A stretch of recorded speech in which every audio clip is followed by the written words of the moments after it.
First matchup will be number 4 Cincinnati taking on number 1 Alabama in the Cotton Bowl at 3:30. Followed by that will be number 3 Georgia facing off against number 2 Michigan in the Capital One Orange Bowl at 7:30. Alabama coming off the title last year, and you have to think a repeat is on everybody's mind, including that smart man, Nick Saban. So now with that, we welcome in another smart man.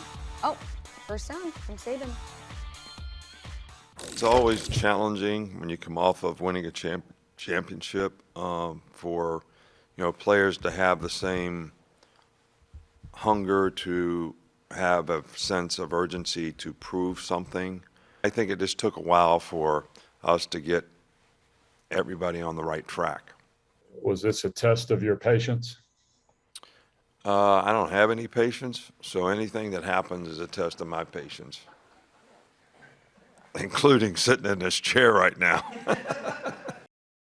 Hey, the man is honest, we can say that much. And with that, we welcome in college football analyst Booger McFarland. Booger, we just heard from Nick Saban talking about the time it took for his team to develop. How would you compare this year's squad with Saban's championship team of recent years? Well, I really don't think there's any comparison. I think this team is unique, and he always looks at each team as an individual team. I think as we've covered this team, we've realized that they haven't been as dominant as the Alabama teams in the past, and we've thought they have been very, very vulnerable to the point that we question them. And Nick Saban talked about, hey, that rat poison that you guys have been selling has been yummy, because Alabama, for the first time that I can remember, was an underdog during a season in the SEC championship game, and we saw what happened with that game. So I think Nick has done one of his better coaching jobs, because he realized this team hasn't been as dominant. So he's had to get this team, as he always talks about, to play to their optimal level, to play to their ceiling. And their ceiling, although it's different than teams in the past, it's been good enough to get to the college football playoff and to be ranked number 1 in the country. Well, it's different, Boog, but it seems like at least all season long, that ceiling was a little bit lower. I mean, we watched all the games. You was watching all the games in the studio right next to me, seeing this team lose to A&M, struggle against Florida, struggle against your school, LSU, struggled against Arkansas, could have lost that game, could have lost in the Iron Bowl, 24-22, took a couple of overtimes. We've seen them struggle all season long, all the way up until the SEC championship game. And so, yes, it's a ceiling. I just think that ceiling is a little bit lower. We're all so confident, it seems, that this team has been the number 1 team all season. This is Alabama. This is the best. But there are some weaknesses. Give me some opportunities or weaknesses or ways that Cincinnati can pull this one off, Boog. Well, I think there are 2 ways. I think if you're going to beat Alabama, you got to affect the quarterback, because he's been unflappable most of the season, but that offensive line hasn't been. Okay, if you look at the 3 games that they struggled and or lost in, you look at LSU, A&M, and Auburn, a combined 15 sacks that the offensive line gave up.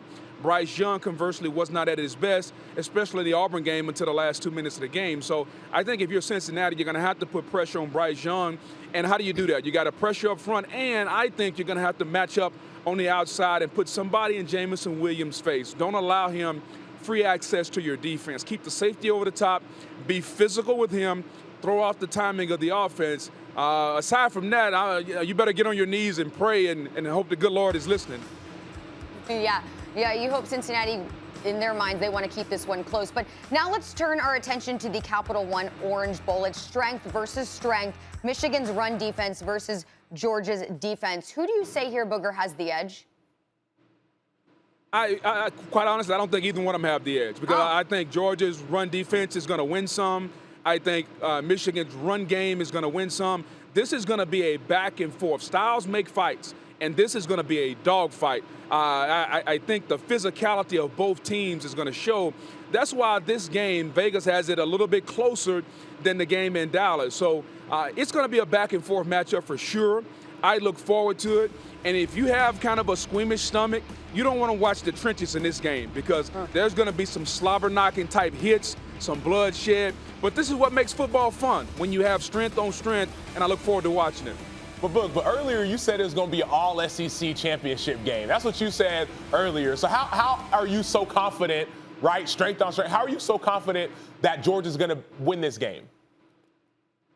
Because I think Georgia has more ways that they can win. I think Georgia can win with their defense. I think Georgia can win with their running game. I think Georgia has enough physicality throughout their team from top to bottom that I think they have more ways to win. If I told you Michigan won the game and Michigan can't run the football, you're probably going to be like, well, how did Michigan win? And so I think ultimately, if Michigan can't run the ball, we haven't seen them be able to have an efficient offense. Like, they're one of the more balanced teams in the country. I don't want to put everything on McNamara and McCarthy. Now, Georgia, other than the SEC championship game where Stetson Bennett looked like he had never played football before, Kirby Smart made a great point. Stetson Bennett has been the model of consistency throughout the season. It's just that we're all prisoners of the moment, and we remember what we saw last. But he's been efficient throughout the season. I just think that Georgia has more ways that they can win than Michigan, and I think it's a close game.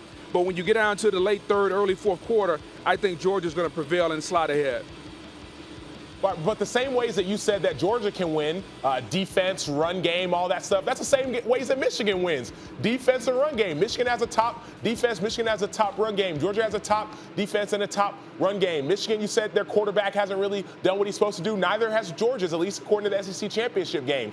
For me, I think Michigan has a better chance based off of the ability to do trick plays, the ability to block punts on special teams, the ability to make plays with your backup quarterback, J.J. McNamara, who you splash in every now and again. And so for me, I don't really rock with you all the way on Georgia just has so many different ways they can win, because the exact same ways that you mentioned Georgia wins are the exact same ways that you mentioned Michigan could win. Listen, listen, Acho, when part of your reason that Michigan can win is trick plays, that's when you lose me, buddy. Like, trick plays in football, if you go into the game saying one of the reasons is we're going to trick them, come on, yeah. You know that doesn't work in football. It's got to be a surprise. So I love you, brother. I understand you're in New York. It's a little colder than it is here. It's 85. It's sunny. I can think clearly. Maybe the cold weather in New York is kind of clouding you up. Yeah. But trick plays cannot be the reason why you're going to Vegas and you're going to bet on Michigan.